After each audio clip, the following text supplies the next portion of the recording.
வணக்கம். இலங்கை செய்திகளுடன் நான் நிரோஷன். விரிவான செய்திகளுக்கு முன் தலைப்புச் செய்திகள்.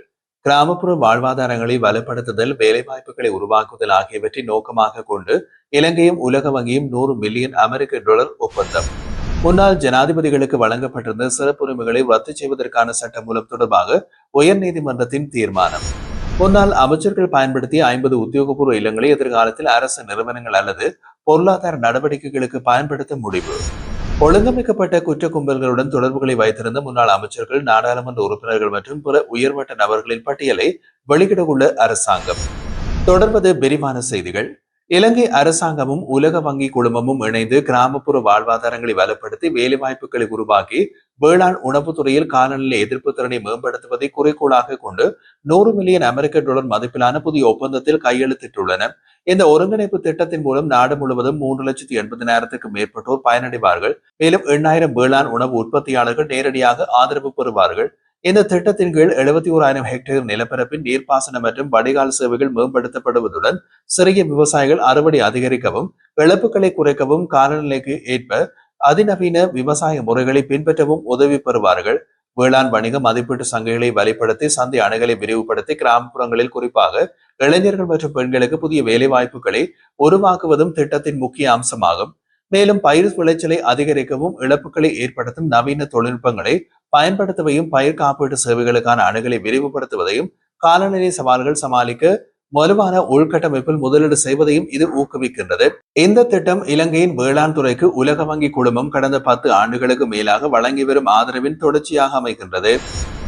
அரசியல் சார்பு கலாச்சாரத்தை அரசாங்கம் முடிவுக்கு கொண்டு வந்துள்ளது என்று போக்குவரத்து நெடுஞ்சாலைகள், துறைமுகங்கள் மற்றும் சிவில் விமான போக்குவரத்து அமைச்சர் விமல் ரத்நாயக்க தெரிவித்துள்ளார். வீதி அபிவிருத்தி அதிகார சபையின் 704 ஊழியர்களுக்கு நிரந்தர நியமன கடிதங்களை வழங்கும் நிகழ்ச்சியில் உரையாற்றிய போது அவர் இதனை குறிப்பிட்டுள்ளார். அவர் மேலும் தெரிவிக்கையில், இப்போது நடைபெறும் அனைத்து நியமனங்களும் கட்சி இனத்திற்கு பிணைக்கப்படாமல் சமமான முறையில் வழங்கப்படுகின்றது. கடந்த காலத்தில் அரசாங்கங்கள் ஆட்சேர்ப்புகளில் அரசியலை திணித்து பொதுமக்களின் பணத்தை வீணடித்தன.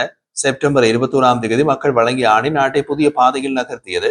அரசாங்கம் தொழில் பாதுகாப்பை உறுதி செய்யும். இதன் மூலம் குடிமக்கள் நாட்டின் நலனுக்கு கூட்டு முன்னேற்றத்தில் பங்களிக்க வேண்டும் என்றும் அமைச்சர் விமல் ரத்நாயக்க தெரிவித்தார்.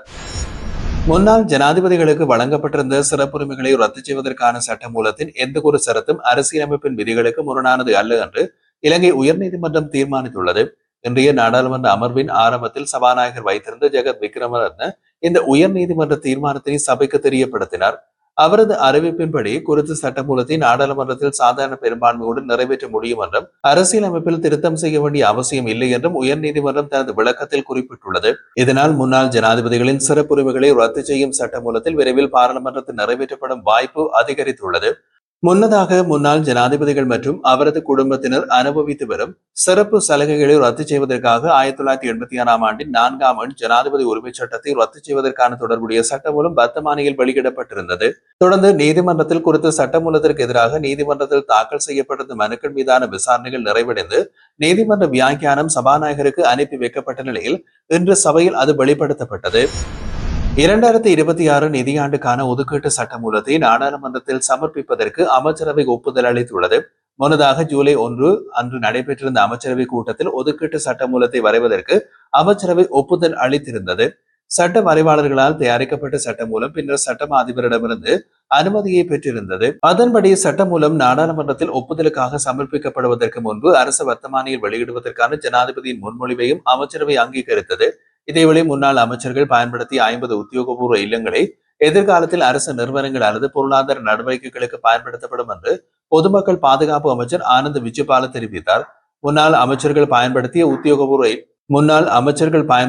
உத்தியோகபூர்வ இல்லங்களை அரசு நிறுவனங்களின் பயன்பாட்டுக்காக பயன்படுத்துவது குறித்து கலந்துரையாடல்கள் நடைபெற்று வருகின்றன. இந்த நிலையிலேயே பொதுமக்கள் பாதுகாப்பு அமைச்சர் ஆனந்த் விஜயபால மற்றும் காவல்துறை அதிபர் பிரியந்த வீரசூரி ஆகியோர் நேற்று கொழும்பில் உள்ள மலலசிகர மாவத்தை மற்றும் கெப்பட்டிபுல வீதியில் அமைந்துள்ள முன்னாள் அமைச்சர் ஒருவரின் உத்தியோகபூர்வ இல்லத்தை ஆய்வு செய்தனர்.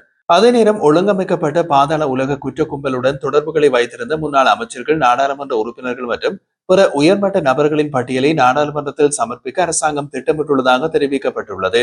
இது தொடர்பில் பொதுமக்கள் பாதுகாப்பு அமைச்சர் ஆனந்த் விஜயபாலவும் விரைவில் அவையில் அறிக்கை ஒன்றை வெளியிட திட்டமிட்டுள்ளதாகவும் தெரிவிக்கப்படுகின்றது. கடல் அட்டை பண்ணைகள் அனைவருக்கும் வழங்கப்படும், அதற்காக பயப்பட தேவையில்லை என்று கூறிய கடல் தொழில் அமைச்சர் ராமலிங்கம் சந்திரசேகரனின் கருத்து தற்போது பெரும் சர்ச்சையினை கிளப்பியுள்ளது. இது தொடர்பான காணொலி ஒன்றும் வெளியாகியுள்ளது. அவர் மேலும், நீங்கள் 1.5 ஏக்கர் வைத்திருந்தால் அரை ஏக்கருக்கான தொகையை அரசாங்கத்திற்கு செலுத்தினால் போதுமானது என்று தெரிவித்துள்ளார். இந்த கருத்து யாழ்ப்பாணம் குருநகர் பகுதியில் கடல் அட்டை பணியாளர்களுடன் நடத்திய கலந்துரையாடலின் போது வெளிப்படுத்தப்பட்டது. முன்னைய ஆட்சி காலங்களில் கடல் அட்டை பணியாளருக்கு எதிராக கருத்து தெரிவித்திருந்த சந்திரசேகர் தற்போது அமைச்சராக இருக்கும் நிலையில் சட்டவிரோத பண்ணைகளுக்கு ஆதரவளிக்கும் விதமாகவும் அரசாங்கத்திற்கு நஷ்டம் ஏற்படுத்தும் வகையிலும் கருத்து வெளியிட்டுள்ளார் என்று குற்றச்சாட்டுகள் எழுந்துள்ளன. இதற்கு முன் சீனர்களின் ஒத்துழைப்பில் யாழ்ப்பாணம் அரியாலை பகுதியில் தொடங்கப்பட்ட கடல் அட்டை குஞ்சு பொறிக்கும் நிலையம் பல்வேறு சர்ச்சைகளை ஏற்படுத்தியிருந்தது. வடக்கு மக்களின் அன்றாட உணவில் இடம்பெறாத கடல் அட்டையை ஊக்குவிக்கும் வகையில் அமைச்சர் செயல்படுவது சீனாவின் தூண்டுதலால் என்று சந்தேகமும் எழுந்துள்ளது. மேலும் ஆழம் குறைந்த யாழ்குடா கடற்பரப்பில் பாரிய மீன்பிடியை நம்பி வாழ்ந்து வரும் மீனவர்களின் வாழ்வாதாரத்தை பாதிக்கும் விதமாக ஏக்கர் கணக்கில் கடல் அட்டை பணிகளை வழங்குவதன் மூலம் பன்னாட்டு நிறுவனங்களுக்கு ஆதரவு அளிக்கப்படுகிறதா என்ற கேள்வியும் எழுப்பப்படுகின்றது. நாடாளுமன்ற உறுப்பினர் நாவல் ராஜபக்ச ஊடகவியலாளர்களின் கேள்விகளுக்கு பதிலளிக்கும் போது அவர் உச்சபட்ச பயத்தில் இருப்பதை முகபாவனைகள் மூலம் காணலாம் என்று கால்நடை பிரதியமைச்சர் நாமல் கருணாரத்ன தெரிவித்தார். இதனை பொதுமக்கள் கவனிக்குமாறும் அவர் அழைப்பு விடுத்தார். அவரது கூற்றுப்படி கேமரா நாமல் ராஜபக்சவை காட்டும் தருணங்களில் அவரது வியர்வை சிந்துவதையும் கண்களில் பயம் வெளிப்படுவதையும் தெளிவாக காண முடிகின்றது.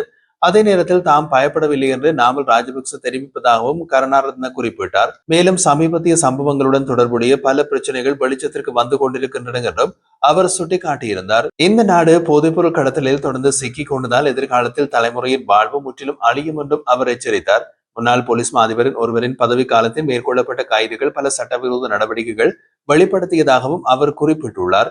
அந்த காலத்தில் போதைப் பொருட்களை ஒருபோதும் எதிர்பார்த்திராத இளைஞர்களுக்கு கூட அநியாயமாக சிறை தண்டனை விதிக்கப்பட்டது என்றும் நாவல் கருணாரத்ன மேலும் தெரிவித்தார். சர்ச்சைக்குரிய 323 கொள்கலன்கள் தொடர்பாக சர்வதேச புலனாய்வு பிரிவு இலங்கைக்கு அறிக்கை சமர்ப்பித்ததா இல்லையா என்பதை அரசாங்கம் தெளிவுபடுத்த வேண்டும் என்று ஸ்ரீலங்கா பொதுஜன பெரமுன பொதுச் செயலாளர் சாகர காரியவசம் தெரிவித்தார். நேற்று கட்சி தலைமையகத்தில் நடைபெற்ற ஊடகவியலாளர் சந்திப்பில் அவர் மேலும் கூறியதாவது, போதைப் பொருள் பிரச்சனைகள் தற்போது நாட்டின் மிகப்பெரிய சவாலாக உள்ளது. ஜனாதிபதி அனுருகுமார திசாநாயக்கவின் தலைமையிலான அரசாங்கம் நுரலியாவில் ஐஸ் போதைப்பொருள் உற்பத்தி தொழிற்சாலையிலே ஆரம்பித்துள்ளது. அண்மையில் கெகல்பத்ர பத்மே கைது செய்யப்பட்டார்.